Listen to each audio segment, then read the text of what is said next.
Tuan Speaker, kita ada undang-undang dan undang-undang yang tertentu untuk Dewan Yang Mulia ini. Saya rujuk kepada apa yang bernama atau berjudul sebagai Akta Majlis Parlimen Keistimewaan dan Kuasa 1952, dalam bahasa Inggeris Houses of Parliament Privileges and Powers Act of 1952. Di dalam undang-undang ini, dalam peruntukan ini, and I read section 4, Tuan Speaker. Ini apa yang disebut, saya minta maaf dalam bahasa Inggeris.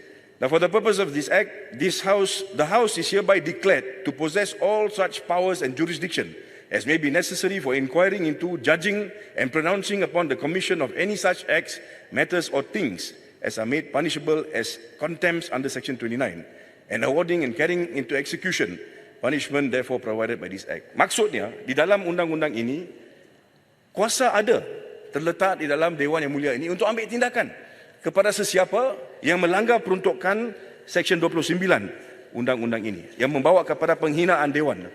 Tuan Speaker, kalau kita lihat kepada peruntukan undang-undang ini, ianya juga termasuk keadaan di mana seseorang ahli daripada Dewan Yang Mulia ini diberikan sebarang ganjaran. Saya baca apa yang disebut di dalam section 29D. Kalau diberikan sebarang penawaran kepada ataupun penyetuju terimaan oleh seorang ahli sesuatu sogokan untuk mempengaruhinya dalam kelakuannya sebagai ahli, jadi tindakan boleh diambil.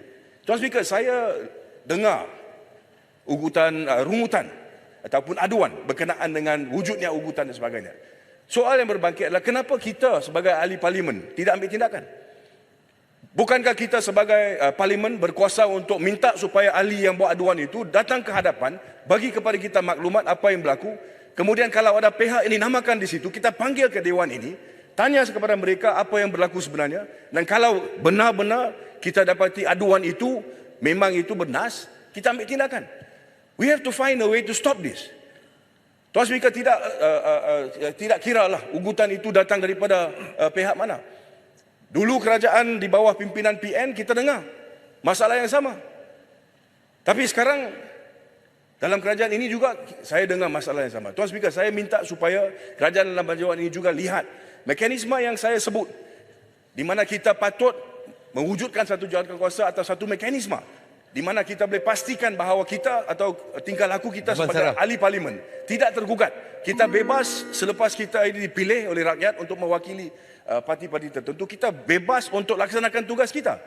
Tidak setakat bila kita berbahas di parlimen, keluar lepas itu ada ugutan dan tekanan di bawah. We cannot have that. We are members of parliament. Tuan Speaker, ada wujudnya undang-undang. Saya rasa kita perlu mengambil tindakan supaya kita dapat elakkan perkara ini daripada berlaku dalam masa yang depan.